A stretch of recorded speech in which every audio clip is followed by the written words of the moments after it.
My entire enjoyment of the Indigo Disc DLC hinges on if you can use Pokemon Home points for Blueberry points. Dang.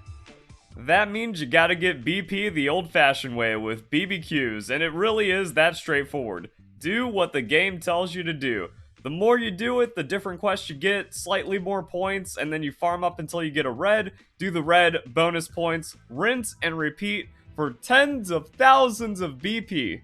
Now apparently, the Verlicify fan Discord is cracked and they were running BBQs for hours and they unlocked all the terrarium upgrades.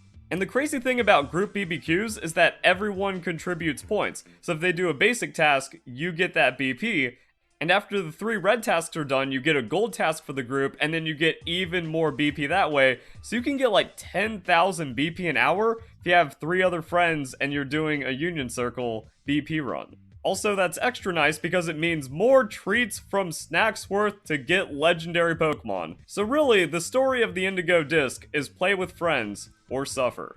Now, what do you do with all those Blueberry points? Well, you can buy Shiny Power. Yeah.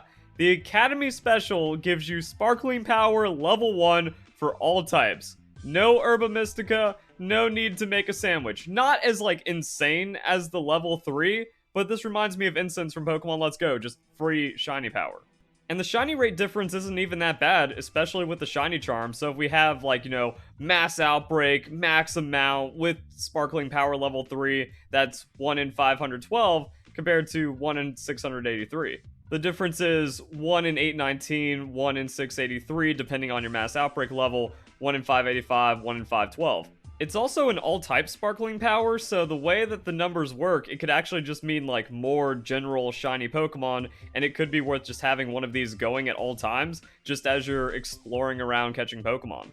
You can also spend BP at the school store, but most of this doesn't seem worth it. Just go back, run the Ace Academy tournament with the Turbo Controller. That's how you get your EVs. For the Pokemon evolutions, spend your Pokemon home points to get battle points in a previous game, and then try to find someone to trade your Pokemon there. Also, one of each of these can be found in the terrarium, even the metal alloy.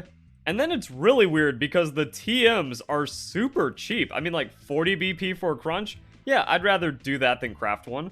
Also, I think you can use it to unlock TMs that you don't already have, because I don't have Thunderwave and I just bought it, and then the list of TMs just got updated for 10 BP. And then the big place where you spend BP, the club room, so you can call in coaches. I haven't gotten to unlocking the other special coaches. That's going to be a separate guide if I even get around to it, so that's something you can spend your BP on. And then everything else here has its own description on what you can do, but boosting the biodiversity is how you can make starter Pokemon spawn in the terrarium. So there's 12,000 BP right there. And then there's also the item printer. So the more you use the item printer, the better the items get.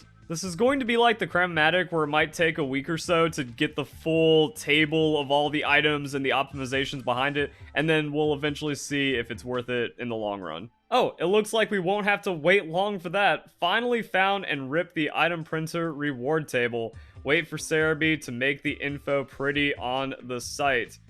So yeah, you can also get the Master Ball from that.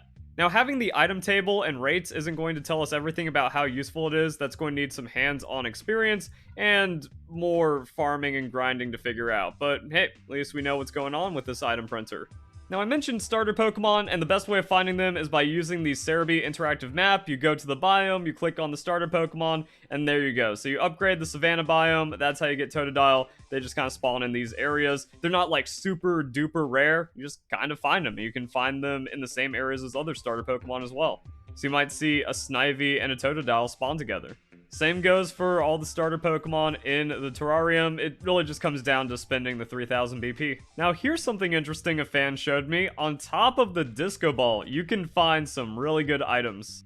Gold Bottle Cap, 50 Stellar Terra Shards, so free Stellar Pokemon right there, and an Ability Patch. Also, I guess you get to run around and see the biomes pop up a lot. But yeah, cool stuff. Now, after completing the story, you might be thinking, wait a second, I didn't see Paradox, Cobalion, Terrakion, Raikou, or Entei. Well, that's because Perrin will appear right here by the entrance if you did the teal mask mini quest and caught Blood Moon Ursaluna. But if you've done that, it means you need to catch 200 Pokemon in the Indigo Disc Dex. And then much like Blood Moon Ursaluna, she takes pictures and then you go to that location in Area 0 and that's how you can get the encounter with those Pokemon. To find Paradox Entei, you need to travel to one of the high points in Area 0, made easier if you remember that you can actually fly on your Pokemon now. So it's going to be this waterfall off in the distance, way up there. Now, Iron Crown can be found chillin' near the entrance of Area 0. You just hop into this pit right over here. Boom. That's where it spawns. Iron Boulder and Raging Bolt are going to be at the bottom of Area 0 before you go into the depths. Raging Bolt is going to be in the shallow water under a waterfall. And Iron Boulder will be across this river by this boulder that has like the big chunk broken off in the steep slope. Also, if you're wondering where some of my videos went, apparently the new mythical Pokemon is forbidden.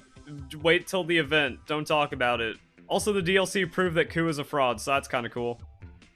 Now let's talk Hisui Pokemon because you can find Cleavor just right here as a static encounter for free. Here it is on the map. You can go northeast of Canyon Plaza to this little like horseshoe area that has a lake on it, and it's that easy to get a Hisui Pokemon. Hisuian Quillfish can be found throughout the water in the polar biome, and they're that common. Getting Overquill is super easy. You just need to level it up while it knows Barb Barrage, and you get to remember moves for free. I already did a guide on how to get Hydrapple and Archaludon, so I'll just splice that in here. Alright, real quick guide on how to get some of the new Pokemon in the Pokemon Scarlet and Violet Indigo Disc DLC. If you don't remember how to get Dipplin, you just buy some apples over here in Kitakami, and I haven't gotten a Dipplin, so let's go and evolve it right now. Use Syrupy Apple on Dipplin, easy. Now, to evolve Dipplin into Hydrapple, you just need to teach it Dragon Cheer. And fortunately, you actually get Dragon Cheer throughout the story. So you do that, easy, and then you have to just level it up with a rare candy because it's one of those level up move things. And there we go. That's how you get Hydrapple. Look at him go. My god, that thing is dumber than I thought. 7 serpents live inside an apple. Wait, what? And then it learns the new move, Fickle Beam, which is just absolutely insane. Shoots a beam of light to inflict damage. Sometimes all the user's heads attack and it doubles power. Random 160 power move sometimes. Next up, we have Duraludon. Duraludon can be commonly found in the polar biome, and to evolve it, you just need to visit the school store and find its item. So in the school store, you can find the Dragon Scale, Upgrade, Protector, Electrolyzer, Magmarizer, Dubious Disc, and there it is. I'm not spending 300 battle points on that just yet, and that's it. 7 serpents live inside an apple made of syrup. The serpent in the center is the commander. So you have 4 on the outside, 1 in the center, and I guess the 2 tails are still 2 individual ones, like, oh, Dipplin's 2 Pokemon in 1. Well, there we go, guys. Hope you guys enjoy the video. Hope you all have a nice day. Thank you very much for watching.